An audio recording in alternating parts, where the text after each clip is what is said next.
সাহারি খাওয়া এটা রমজানের একটা আমল। আপনি সারা বছর লাঞ্চ করেন, ডিনার করেন, দুপুরের খানা খান, রাতের খানা খান, সকালে ব্রেকফাস্ট নাস্তা করেন, কিন্তু এর কোনোটা ইবাদত হয় না, এর কারণে আপনি সওয়াব পাবেন না। কিন্তু রমজান মাসে ভোর রাতে ঘুম থেকে উঠে যে আপনি খাবার খাবেন, এই খাবার খাওয়ার জন্য যে উঠলেন এবং খাইলেন, এর কারণে আপনার অ্যাকাউন্টে আপনার আমলনামা আল্লাহ তাআলা সওয়াব জমা করে দিবেন, আপনি রিওয়ার্ড পাবেন, বিনিময় পাবেন। কেন? কারণ নবী করিম সাল্লাল্লাহু আলাইহি সাল্লাম বলেছেন, তাসাহহারু ফাইন্না ফিস সাহুরি বারাকাহ। তোমরা সাহরির খাবার খাবে ভোর রাতে, রোজার মাসে রোজা রাখতে গিয়ে সাহরির খাবার খাবে। কেন? কারণ সাহরির যে খানা, এই খানাতে আল্লাহ তাআলা বরকত রেখেছেন। এই খানা খাইলে তার জন্য আমাদের স্পিরিচুয়াল, আধ্যাত্মিক বিভিন্ন রকমের উপকারিতা আল্লাহ তাআলা এর মধ্যে নিহিত রেখেছেন। এর মধ্যে খাদ্য শক্তি আছে, আমাদের এনার্জি হবে শরীরে, রোজা রাখতে সহজ হবে। এর পাশাপাশি সাহরির খাবারে আলাদা একটা বরকত আছে, শেফা, বহুবিধ উপকারিতা আমাদের শরীরের, আমাদের মনের জন্য আল্লাহ তাআলা রেখেছেন। এই জন্য সাহরি খাওয়াটা আলাদা একটা ইবাদত।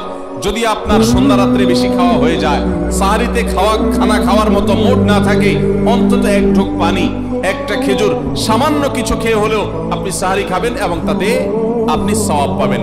কোনো কারণে যদি সাহরি খেতে না পারেন, রাতে উঠতে পারেন নাই, অ্যালার্ম বাজছে কিন্তু শুনেন নাই, উঠে দেখেন ফজরের আজান হয়ে গেছে, তাহলে ওই দিনের রোজা কি হবে নাকি হবে না? হবে। মাশাআল্লাহ, বগুড়া মানুষ মাসালা জানে, দেখা যায় রোজা হয়ে যাবে ইনশাআল্লাহ। কারণ এই সাহরি খাওয়াটা ফরজ না, ওয়াজিব না, এটা সুন্নাত।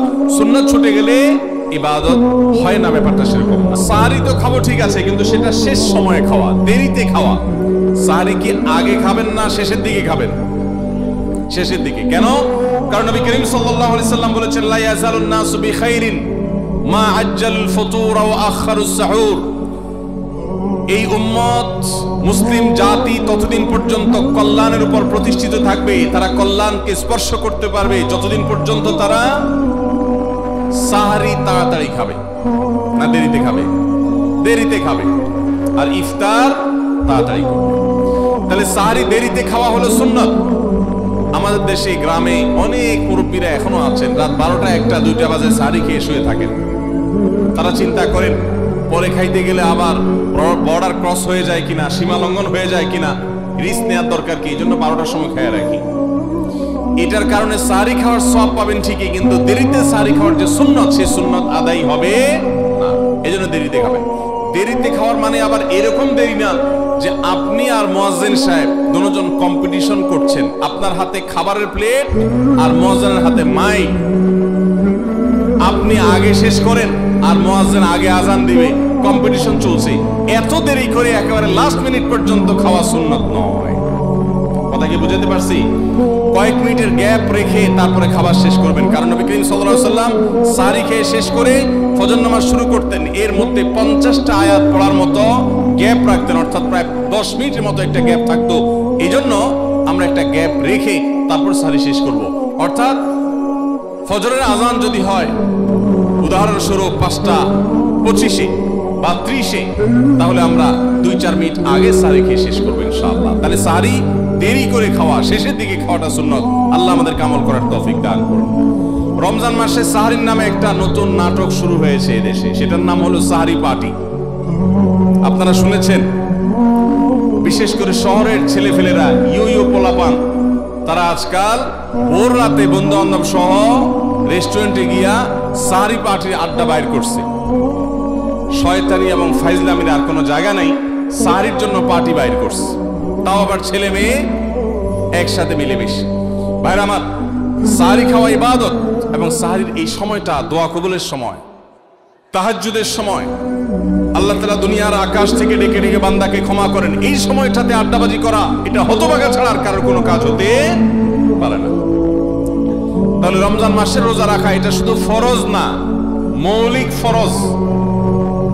নবী করিম সাল্লাল্লাহু আলাইহি সাল্লাম বলেছেন, যদি কেউ জীবনে একটি রোজাও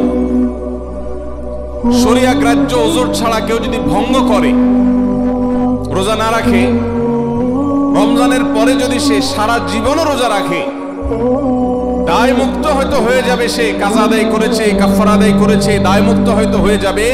কিন্তু রমজানের একটা রোজা রেখে আল্লাহর কাছে যে পরিমাণ মর্যাদার অধিকারী হওয়ার কথা, সারা জীবন রোজা রেখেও রমজানের ওই একটা রোজার ক্ষতিপূরণ করা সম্ভব নয়। এই জন্য সবাই রমজান মাসে ফরজ রোজা রাখবো তো ইনশাআল্লাহ। সকল প্রাপ্তবয়স্ক সুস্থ ইমানদারের জন্য রমজানের রোজা রাখা ফরজ। ভাইরা আমার, পৃথিবীতে আজ অনেক বিজ্ঞানী রোজা বা ফাস্টিং এর উপরে গবেষণা করে অনেক বড় বড় পদক, অনেক বড় বড় পুরস্কার জিতেছে। এখন ডাক্তাররাও আমাদেরকে বলে যে একটা সময় আমরা যেন ফাস্টিং করি, একটা সময় আমরা যেন না খেয়ে থাকি, এটা আমাদের স্বাস্থ্যের জন্য ভালো। নবী সাল্লাল্লাহু আলাইহি সাল্লাম সেই ১৫০০ বছর আগে আল্লাহর দেয়া বিধান আমাদেরকে জানিয়েছেন।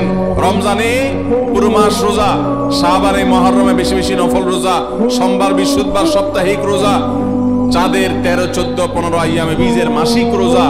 নিয়মিতভাবে এই রোজা, এই সিয়ামগুলো যদি পালন করি আমরা, তাহলে আল্লাহর সন্তুষ্টি এবং জান্নাত লাভ যেমন হবে, ঠিক একই ভাবে আমরা দুনিয়াতে সুস্থ সবল থাকতে পারবো। আমাদের শরীরে অতিরিক্ত যে চর্বি তৈরি হয়, বিশেষ করে আজকের বিশ্ব বাস্তবতায়, এই চর্বিগুলোকে বার্ন করার জন্য রোজার কোনো বিকল্প নাই। যদিও চর্বি বার্নের উদ্দেশ্যে রোজা রাখলে সে রোজা রোজা নয়। আমাদের উদ্দেশ্য আল্লাহর সন্তুষ্টি অর্জন, পাশাপাশি পার্থিব উপকারের দাম নেই এমনি পেয়ে যাব। আল্লাহ আমাদের সবাইকে রমজান রোজা রাখার তৌফিক দান করুন।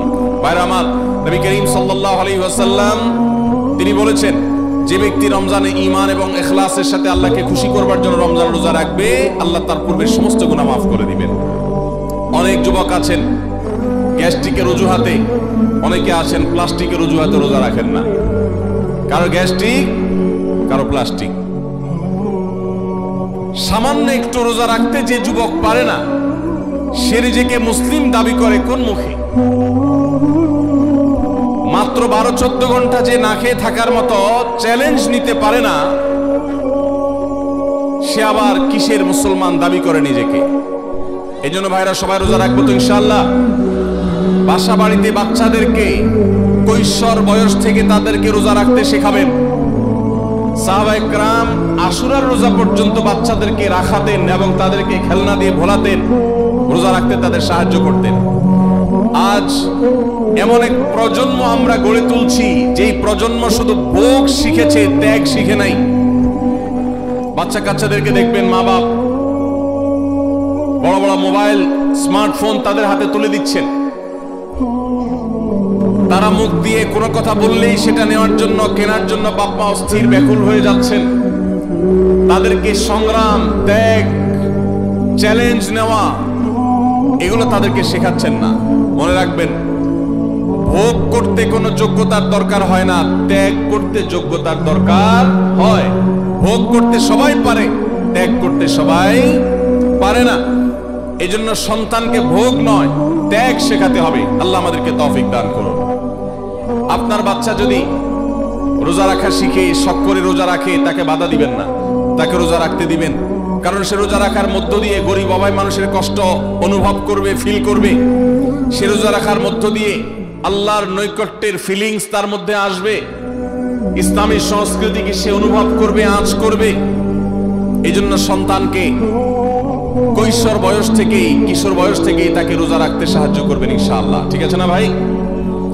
বাচ্চাদের প্রথম হয়তো রোজা অর্ধেক রাখবে, দুপুরে ভেঙে ফেলবে, এরপর না হয় বিকাল পর্যন্ত রাখবে, এরপর না হয় সন্ধ্যা পর্যন্ত রাখবে, কিন্তু অভ্যাস তাকে গড়ে তুলতে হবে।